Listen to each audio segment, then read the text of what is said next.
High সবাইকে and welcome back to another episode of soulful and unfiltered. আজকে হচ্ছে Saturday the 26th of July. কিন্তু এই ভিডিওর যে মেইন অ্যাট্রাকশন, যেটা কিনা এতক্ষণ তোমরা থাম্বনেইলে দেখেই নিয়েছো, সেটা হচ্ছে আমাদের গেস্ট বেডরুমের মেকওভার। এই ভিডিওটা আমরা গতকাল রাতেই শ্যুট করে রেখেছি। কেন হঠাৎ করে রুম গোছানো হলো? কারণ আজকে আমাদের বাড়িতে আসতে চলেছে একজন ভীষণ স্পেশাল গেস্ট। অ্যাকচুয়ালি গেস্ট বললে ভুল হবে, she is family and she is going to spend the night with us. আর তাকেই ওয়েলকাম করার জন্য আমরা রুমটা রেডি করে রেখেছি। তো চলো ফাটাফাট দেখে নাও যে আমাদের রুমের গোছানোটা কেমন হয়েছে, আর কে আসছে, আমরা তার সাথে কী কী করছি, কেমন মজা হচ্ছে, সব কিছু পরের ব্লগে আসবে, তাই সেটাও কিন্তু মনে করে দেখো। তাহলে চলো এখন ফাটাফাট দেখে নাও।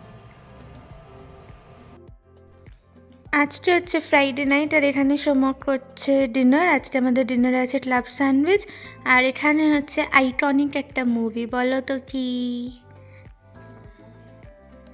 Yes, this is silencer. আমরা দেখছি দ্য আইকনিক 3 ইডিয়টস।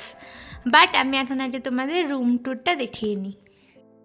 তোমাদের আগের একটা ভিডিওতে দেখিয়েছিলাম, এটা হচ্ছে আমাদের বেডরুম নাম্বার 2।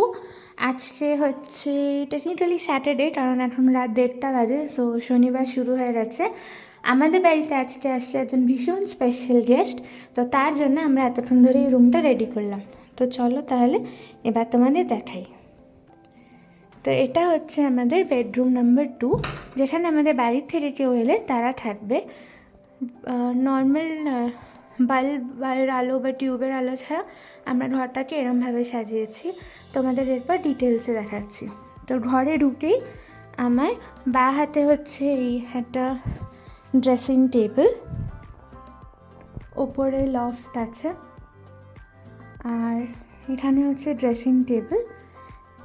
এই ছবিটা মান্ডালার মতো, এটা আমারই করা, সোমাকে এটা ল্যামিনেট করে রেখেছে টেবিলের ওপর।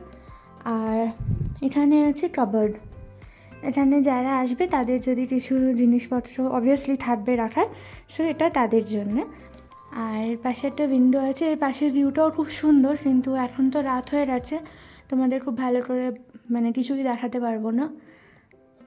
এখানে আমরা এই ধরনের একটা ওয়াল হ্যাঙ্গিং লাগিয়েছি, দাঁড়াও তোমাদের কাছ থেকে দেখাচ্ছি। এই যে দেখো, এরকম 3টে ওয়াল হ্যাঙ্গিং লাগিয়েছি, এগুলো সবকটাই অ্যামাজন থেকে নেওয়া। আর এদিকে হচ্ছে আর একটা জানলা, আর ওখানে একটা ড্রিম ক্যাচার আছে, ওপরে একটা ঘড়ি আছে, রাত 1:30 বাজে এখন। আর এখানে আর একটা ওয়াল হ্যাঙ্গিং আছে করে, এটা হচ্ছে দেয়াল এর সব কিছু। এবার হচ্ছে আমাদের এই ঘরটা কিন্তু আমাদের ছোট ঠাকুর ঘরও, এই যে দেখো।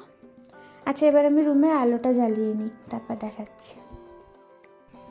এই যে দেখো, আলো জ্বাললে অনেকটা রুমটা এরম দেখতে লাগে। আর যেমনটা তোমাদের বলছিলাম, এটা আমাদের ঠাকুর ঘরও, এখানে ঠাকুর আছেন, এখানে ঠাকুর রাখা আছেন, আর নিচে এই যে কভারটা দেখছো, এখানে সব ঠাকুরের জিনিসপত্র রাখা। আর এর পাশে একটা ফোল্ডেবল স্টুলও আছে। আমি নর্মালি মাটিতে বসে যখন পুজো করি, বাট বাড়ির থেকে যখন কেউ আসবে তাদের তো পায়ের প্রবলেম থাকতে পারে, তাই এই ফোল্ডেবল স্টুলটাও রাখা আছে। আর ওপরে এখানে একটা খুব সুন্দর একটা লাইট দিয়ে একটা ছোটো কর্নার মতো সাজানো হয়েছে। এই যে মান্ডালা আর্টটা দেখছো, এটাও আমারই করা, সোমক ল্যামিনেট করে এটা এখানে সাজিয়ে রেখেছে। আলো নিভিয়ে দেখালে এটা আরও ভালো লাগে, তারাও তোমাদের দেখাচ্ছি। এই যে দেখো, আলো নিভিয়ে দিয়েছে, এখানটাই একটা পন্ডিচেরি থেকে আমার বন্ধু গিফট করেছিল, এরকম একটা আলো আছে, একটা ল্যাম্প শেড আছে, আর এই মান্ডালা আর্টটা, আর তার সামনে একটা আর্টিফিশিয়াল প্লান্ট রাখা। আর এখানে একটা কুলারও রাখা আছে। আমরা আগে যে বাড়িটাতে থাকতাম, ওই বাড়িটা তো 6th ফ্লোরের ওপর ছিল, তো ওখানে বেশ ভালোই গরম হতো, তো আমরা তখন এটা ইউজ করতাম। বাট এই বাড়িটা তো ভালোই তোমার ঠান্ডা, তাই মনে হয় না এটা ইউজ হবে, বাট স্টিল রাখা আছে এখানে যদি কোনো দিনও কারো লাগে। সো ওভারঅল এই হলো আমার বেডরুম নাম্বার 2 এর makeover, and this is how it looks. কালকে রাতে তো তোমাদের এই ঘরের জানলার ভিউটা দেখাতে পারিনি, তাই ভাবলাম আজ সকালবেলা একবার রেকর্ড করে নিই।